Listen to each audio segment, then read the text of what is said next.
기독교의 오랜 담론 중에 하나가 하나님께서 그와 같은 역사를 통해서 출애굽시키셨다면 직선으로 가면은 빨리 가면 뭐 일주일이면 간다고 그러거든요. 그 가나안 땅까지 가는 그 길에 왜 하나님이 이스라엘 백성들을 광야 40년으로 돌리셔서 살게 하셨느냐라고 하는 질문입니다. 여러분들이 답을 어느 정도 아실 것 같은데요. 그와 같은 내용의 답이 출애굽기 13장 17절에서 22절에 나와 있습니다. 그래서 이렇게 보면 하나님께서 우리를 예를 들어서 천국으로 보내시는 것이 목적이라면 지금 당장 천국으로 보내셨을 거예요. 그런데 우리가 지금도 이 땅에 살고 있는 것은 천국에 살 백성으로 훈련받는 것 아니겠습니까? 이스라엘 백성들도 마찬가지라고 봅니다. 가나안 땅에 들어가는 것이 하나님의 목적이 아니라 가나안 땅에 들어갈 백성으로서 훈련받는 것. 그래서 우리가 광야 40년을 하나님의 훈련이다 이렇게 보는데 그 훈련에는 세 가지 의미가 있다라고 봅니다. 그 첫 번째는 임마누엘의 의미예요. 하나님이 늘 우리와 함께 하신다라고 하는 것들을 깨닫게 되는 거죠. 두 번째는 하나님께서 우리 가운데 필요한 것들을 채워주신다. 그것을 훈련하시는 거예요. 만나를 통해서, 그리고 여러분들이 메추라기, 또 그와 같은 여러 반석의 물이라든가 이런 것들을 통해서 하나님이 우리의 공급자이시다, 그 하나님이 우리의 모든 것을 채우시는 분이다, 이 훈련을 하고 있는 거죠. 세 번째 의미는 출애굽기 19장 5절 6절을 통해서 알 수가 있는 건데요, 우리가 여타 민족이 아니라 하나님의 선택을 받은 독특한 민족이다 라는 의미 가운데 훈련을 받고 있는 거죠. 그래서 모세도 하나님께 질문을 던졌어요. 하나님, 이 백성들이 우리가 누구냐고, 우리가 왜 나왔느냐고 계속해서 질문을 하는데 뭐라고 답을 할까요? 이럴 때 하나님이 너희는 나의 백성이란다, 나는 너희의 하나님이란다, 이렇게끔 이스라엘 백성들이 얼마나 존귀한 하나님의 자녀들인가 하는 것들을 깨닫게 하시는 거거든요. 그래서 보면은 출애굽할 때도 그 10가지 재앙이라고 하는 게 우리는 그냥 글로서 이렇게 보지만 그게 보통이 아니잖아요. 당대 애굽의 바로는 보통 사람이 아니거든요. 그 애굽의 바로를 굴복시키시는 하나님의 능력이셨다면 이게 보통 능력이 아니라고 보는 거예요. 그만큼 하나님 그분은 임마누엘 하셔서 우리를 도우시고, 하나님 그분은 우리의 필요한 것들을 채워주시고, 하나님 그분에게 우리는 특별한 독특한 존재라고 하는 것을 당시 출애굽한 백성들이 알게끔 하시는 훈련으로서 40년 광야가 준비되었던 것이죠. 한데 그 과정 속에서 이스라엘 백성들이 다 들어가지 못해요. 여러분들이 아시다시피 지난번 신명기서를 읽을 때 신명기서를 모세가 기록한 목적이 뭐였습니까? 이 백성이 광야에서 태어났기 때문에 내가 처음부터 어떻게 이 백성을 인도해 냈는지 모르니 너는 기록으로 이 백성들을 가르쳐 줘라, 그거거든요. 그러니까 이 백성이 광야에서 태어난, 그럼 그 전에 출애굽했던 이 백성들이 광야에서 다 죽었단 말이에요. 그 독특한 이유와 의미가 있어서 출애굽했건만 그들이 죽은 이유를 우리가 살펴볼 때 원망해서 그들이 불평해서 그들이 광야에서 다 죽었던 것을 우리가 알 수가 있습니다. 그래서 신앙생활에 있어서 이 원망이라고 하는 것, 이 불평이라고 하는 게 얼마나 위험한 것인가 하는 것을 한 번 더 살펴보게 되는 거죠. 저는 지난 며칠 동안 정부가 발표한 이 발표를 제 안에 새기느라고 꽤나 애를 썼어요. 교회를 꼭 집어서 이런저런 발표를 할 때, 아니 밥 안 먹고 사는 데가 어딨냐고요. 그런데 교회는 정부가 말한 대로 식사 그런 거 안 하잖아요. 소모임 안 하잖아요. 지난주에 찬양대 한번 세웠는데 또 찬양대를 꼭 집었다고요. 여러분들이 지하 3층에 가면 찬양대 연습실이 있는데 그 찬양대 연습실도 마스크를 다 쓰고 가림막을 다 했어요. 이렇게 해서 학업만 정부 쪽에서 교회를 꼭 집어가지고 그렇게 말을 할 때, 아니 뭔가 할라치면은 정부가 이렇게 하라고 그러고, 뭔가 할라치면 이걸 제 안에서 되새기는데 진짜 원망도 나오고 불평도 나오고 막 그러더라고요. 그럼에도 불구하고 하나님의 선하신 뜻이 계시겠지 하고 정리를 장로님들과 같이 해서 또 제4차 우리 교회 나름대로의 작금의 현실 앞에 정리할 것들을 정리해 나갔단 말이죠. 저 또한 그렇고 여러분들 또한 살아가시면서 어떠실까 싶어요. 아리스토텔레스가 한 말, 사람은 이성적이다 했잖아요. 근데 사실 따져보면 이성적이다 라기보다도 합리적이다 라는 말이 더 맞을지 모르겠어요. 우리 가운데 그것이 합당하게 이해되어야, 그러면 1차적으로 이성적이다 라고 할 때 그 이성적이라고 하는 말은 뭘까? 한 세 가지 특징을 가지고 있다고 보는데, 그 첫 번째는 생각한다 라고 하는 걸 거예요. 근데 사실 이 생각한다 라고 하는 것도 사람만 생각하는 게 아니잖아요. 동물들도 생각하는데, 그 중에 침팬치라고 하는 이 동물 같은 경우도 나름대로 생각을 많이 하더라고요. 미국 서부 오르겐주에 살고 있는 갈까마귀라고 하는 까마귀도 있어요. 자기한테 피해되는 어떤 것이 들어오거나 그러면은 이 땅에서 뭐 돌 같은 걸 이렇게 물고 올라가 가지고 위에서 떨어뜨린대요. 뿐만인가요?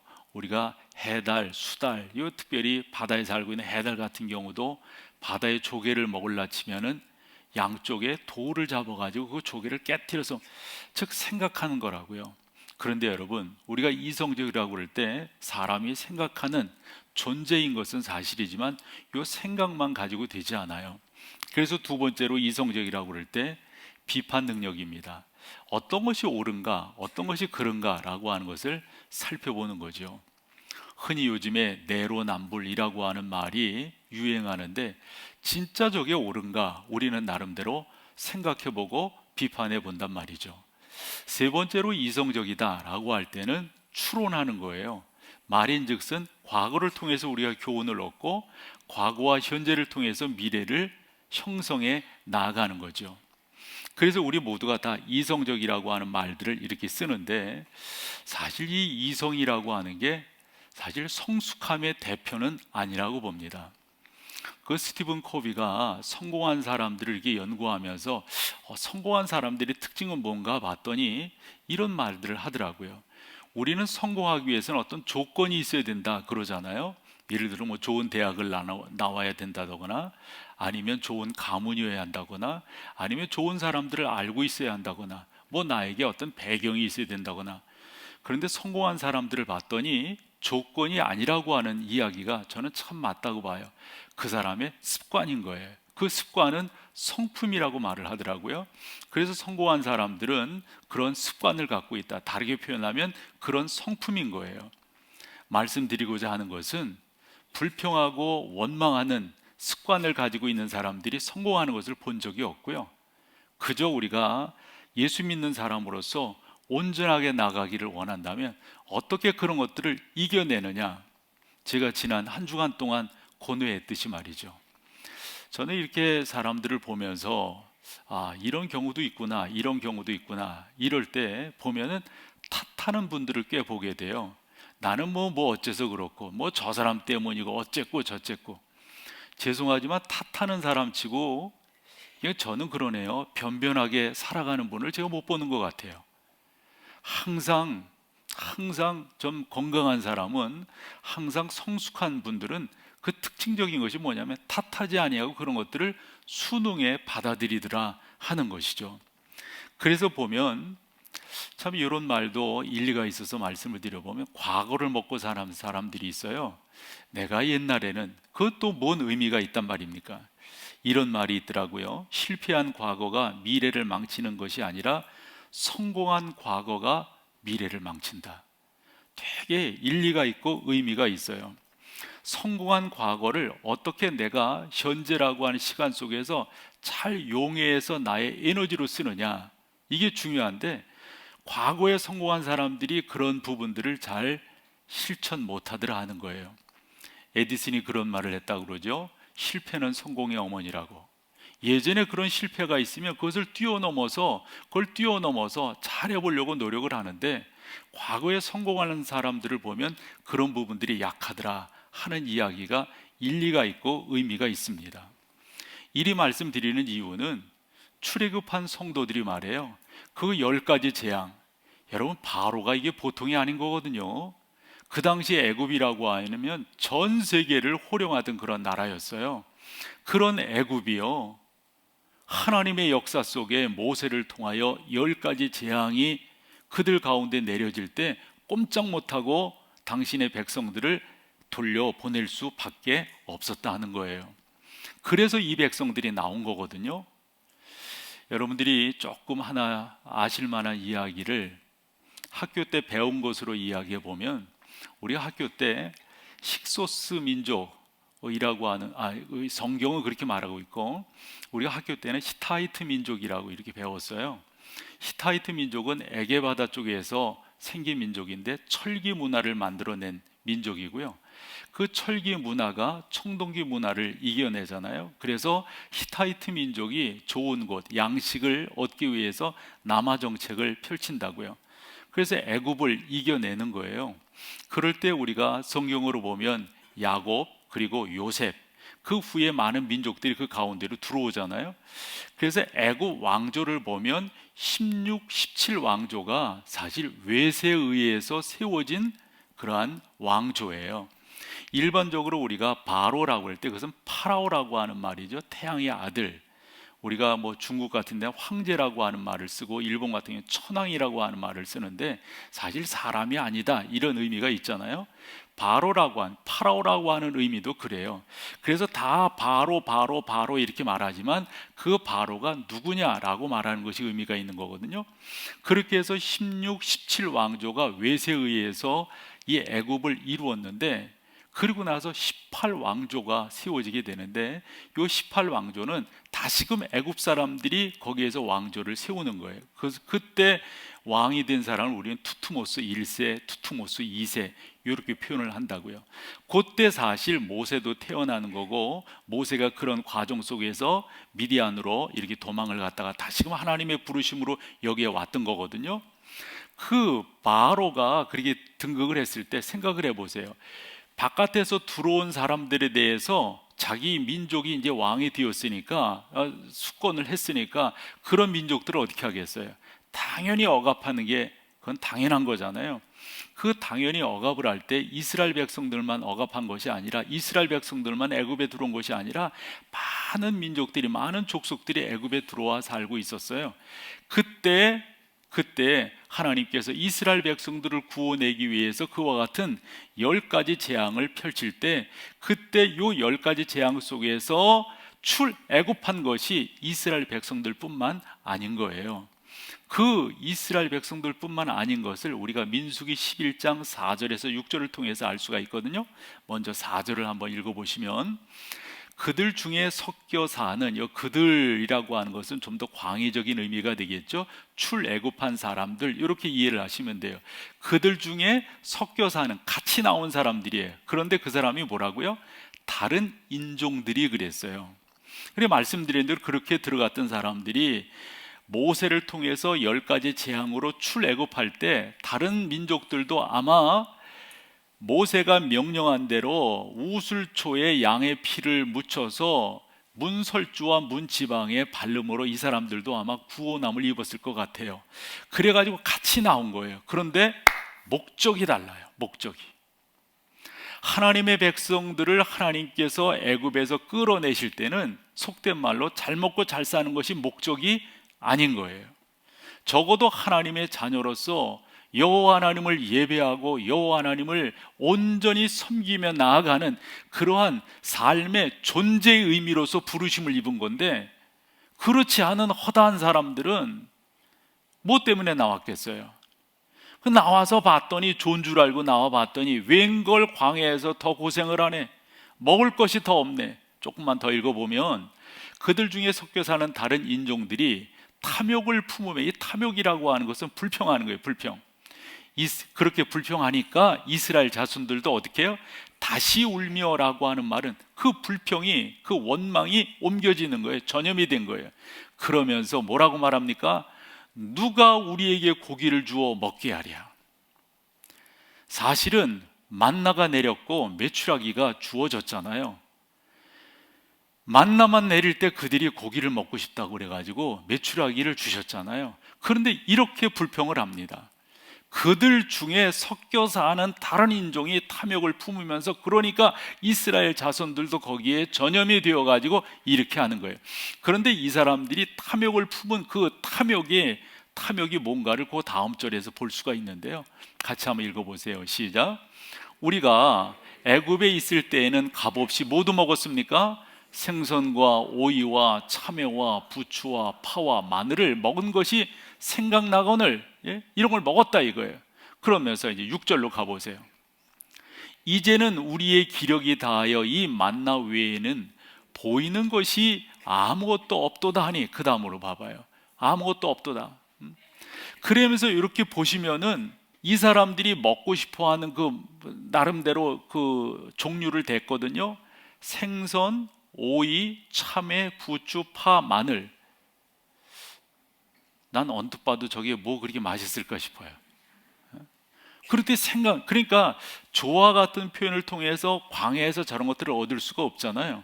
그러니까 이 사람들의 욕구가 뭔지를 알 수가 있어요. 왜 불평하는 거예요? 뭐 때문에? 그 다음 절 다시금 6절로. 그러면서 우리가 여기서 밑줄을 그어서 봐야 될 게, 그 사람들이 그렇게 먹고 싶어하고 불평하고 하는 그런 이유가 뭔가 봤더니, 이제는 우리의 기력이 다하여, 기력이라고 하는 표현이 있잖아요. 사실 이게 목사가 강단에서 말하기 좀 곤란한 그런 표현이에요. 우리가 정욕이 없다 이런 표현이에요. 정욕이 없다.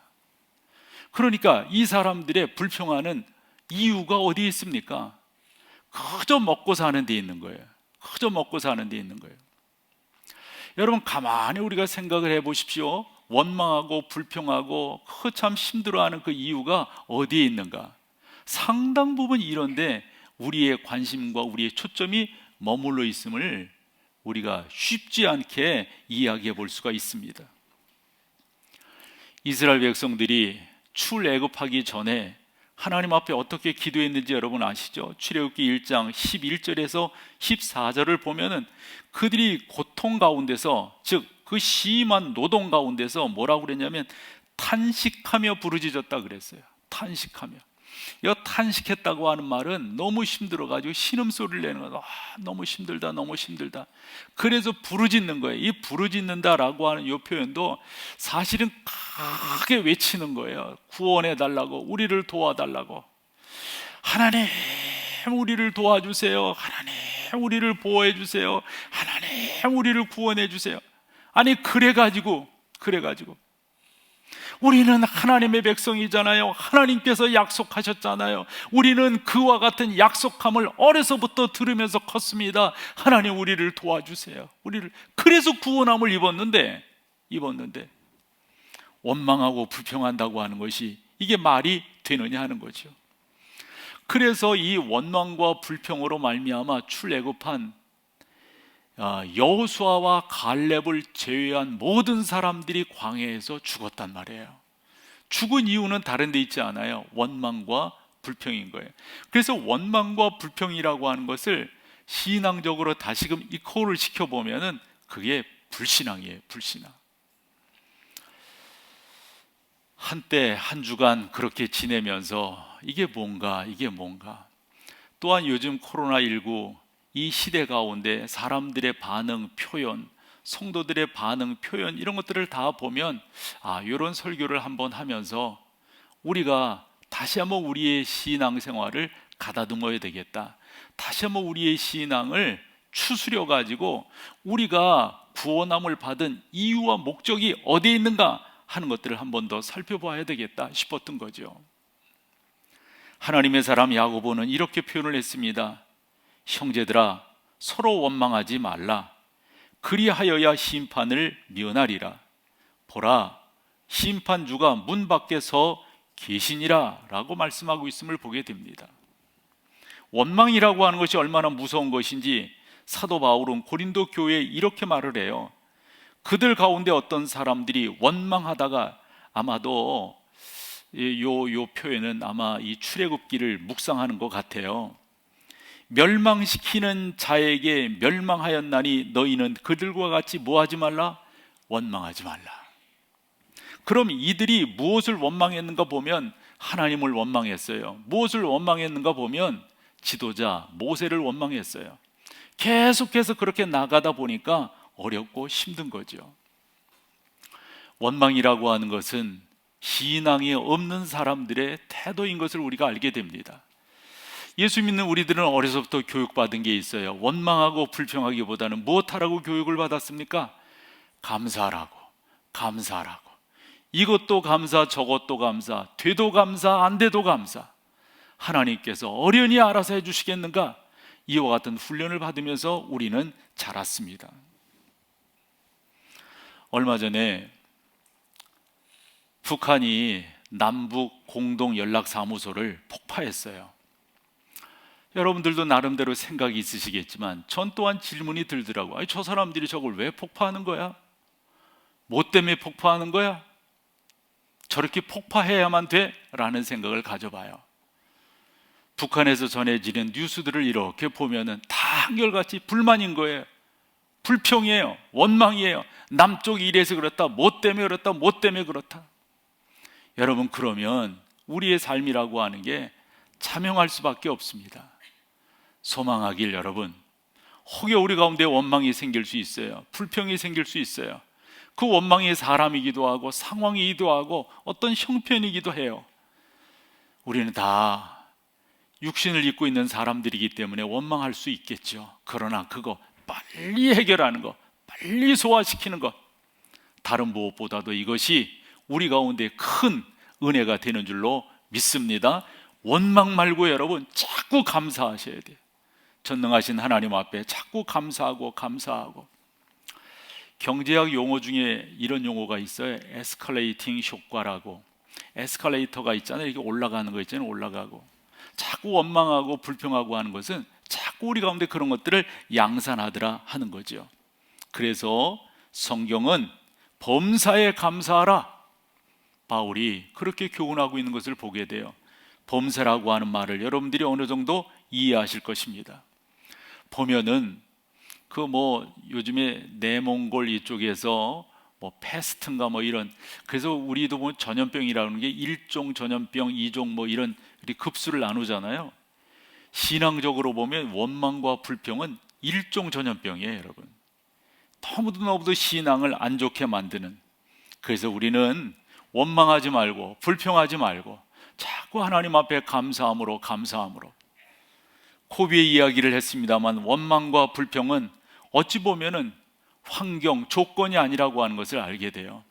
우리가 다시 한번 감사하는 체질을 갖고, 감사하는 습관을 갖고 그 전능하신 하나님 아버지 앞에 나아가면 주께서 우리를 선하게 인도해 주실 줄로 믿습니다. 항상 우리가 하나님 앞에 온전함으로 나아가면 그 전능하신 하나님이 우리를 붙들어 주시는데, 저는 그 사도행전을 이렇게 보면서, 사도행전은 1장에서 28장까지 있잖아요.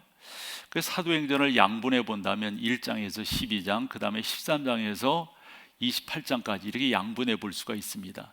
사도행전을 여러분들이 좀 더 정확하게 이해를 하시려면 1장 8절을 통해서 사도행전을 보시면 돼요. 오직 성령이 너희에게 임하시면 너희가 권능을 받고. 여러분, 성령은 우리 가운데 그와 같은 능력을 주죠. 이 능력은 일반적인 능력이 아닙니다. 그래서 그 능력은 많이 생각을 해야 돼요. 그렇게 능력을 받는데, 그렇게 능력을 받으면 어떻게 되는 거죠? 예루살렘과 온 유대와 사마리아와 땅끝까지 이르러 주의 이름을 증거하게 된단 말이에요. 그래서 사도행전 1장에서 12장까지는 그런 역사들이 예루살렘과 온 유대 가운데 어떻게 그런 것들이 퍼지는가 하는 것을 우리 가운데 보여줘요. 그리고 난 다음에 스데반의 일로 하나님을 믿는 사람들이 각지로 퍼지게 될 때, 특별히 안디옥 교회가 부흥하게 됩니다. 부흥하는 이 가운데서 지도자가 필요함을 느낀 교회가 예루살렘 교회에 우리에게 지도자를 파송해 주세요. 그렇게 원할 때 예루살렘 교회가 바나바라고 하는 참 좋은 믿음의 사람을 파송을 합니다. 이 바나바가 와서 목회를 이렇게 하다 보니까 이 혼자 감당할 수가 없어요. 그때 누가 딱 떠올랐냐면, 다소에서 은둔하고 있었던 사도 바울이 딱 떠오른 거예요.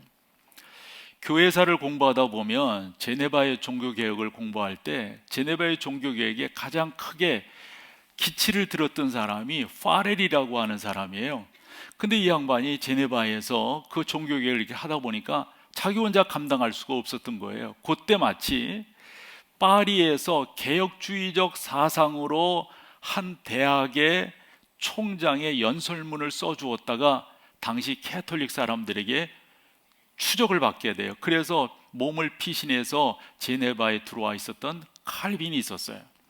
이 파렐이 칼빈을 찾아가가지고 처음에는 거절을 해요. 거부를 해요.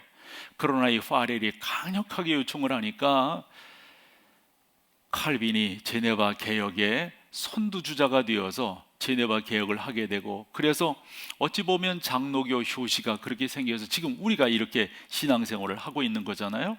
그렇듯이 바나바가 다소에 운둔하고 있는 사도 바울을 찾아가 가지고 도와달라고.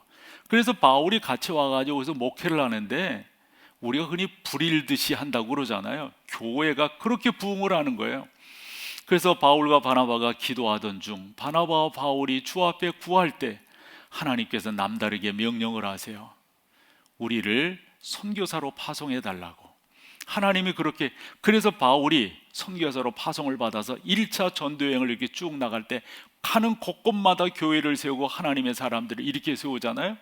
그런데 여러분, 그렇게 했다고 그래가지고 하나님을 믿는 사람들이 삶이 좋아진 것도 아니고 당시 로마 황제의 그 숱한 어려움 속에서 이겨냈던 것도 아니에요. 그 당시를 AD 50년에서 만약 AD 60년 또 64년, 바울이 이제 64년에 순교했다고 본다면 그 어간이 로마 황제, 특별히 여러분들이 아는 네로라고 하는 그 기독교에 있어서는 가장 박해가 심했던 그 당시에 성도들이 신앙생활을 했단 말이에요. 주 예수 그리스도의 십자가와 주 예수 그리스도의 복음, 특별히 부활의 복음이 증거되니까 그 당시에 소망 없던 사람들이 소망을 갖고 교회 안으로 들어왔어요. 그렇다고 그들의 삶의 형편이 좋아진 것이 아니에요.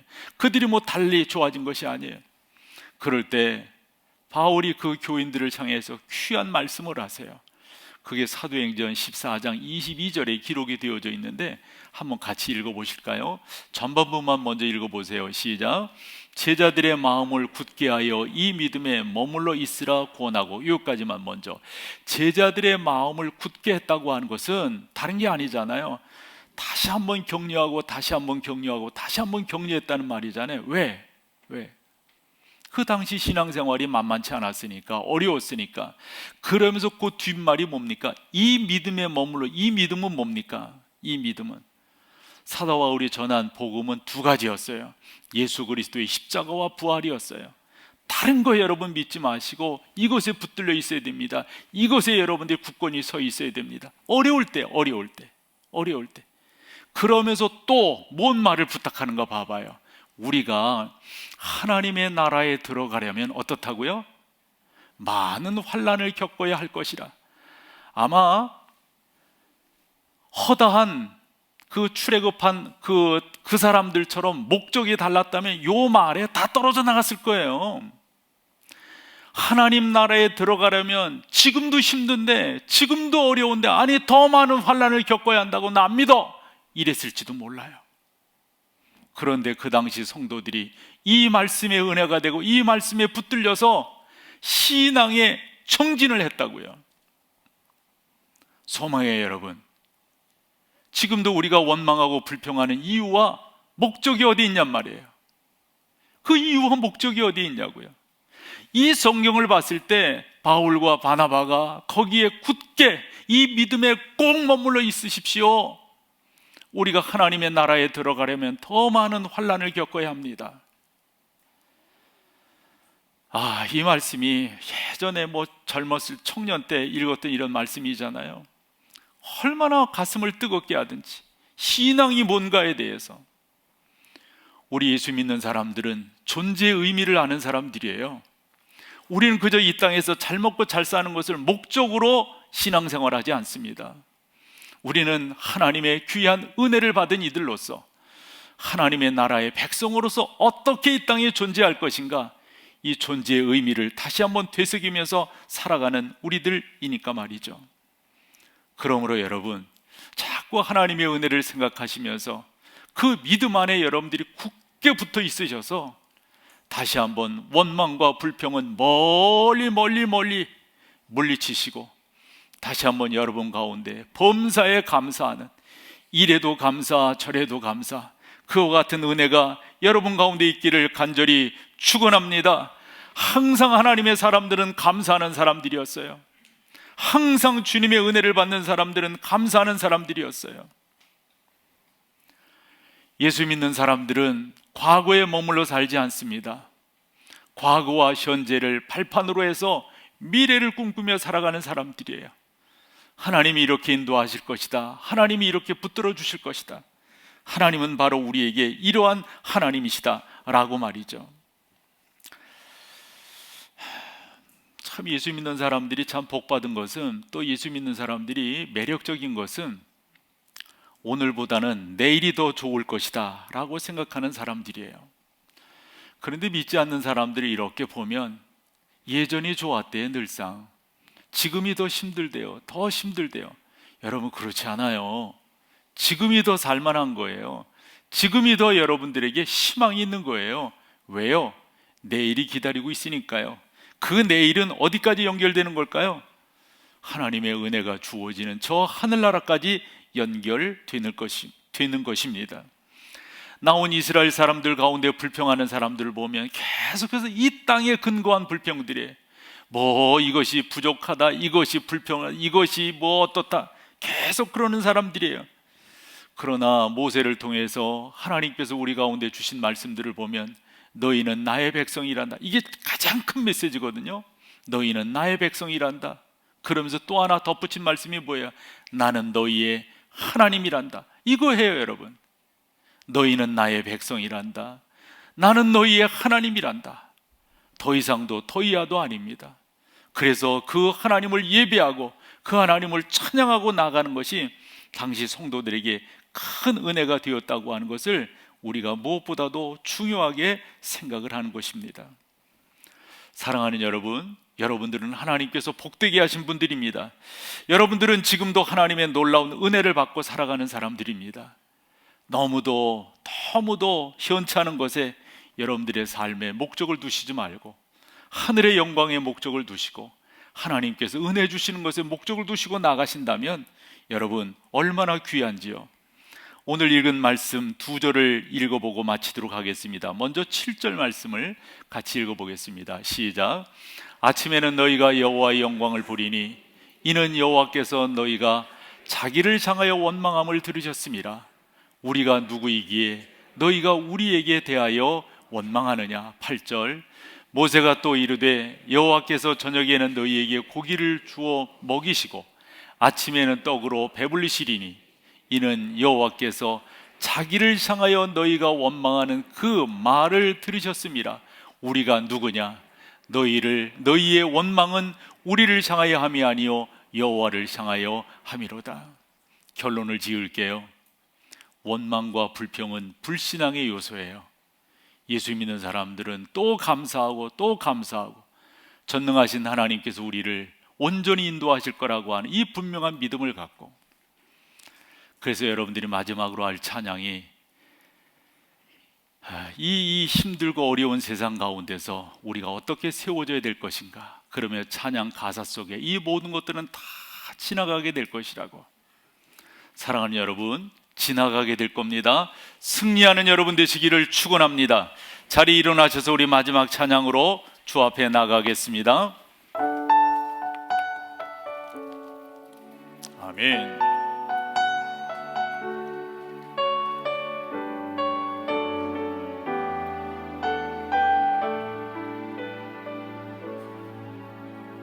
고단한 인생길 힘겨운 오늘도 예수 내 마음 아시네. 지나간 아픔도 마주할 세상도 예수 내 마음 아시네. 믿음의 눈 뒤로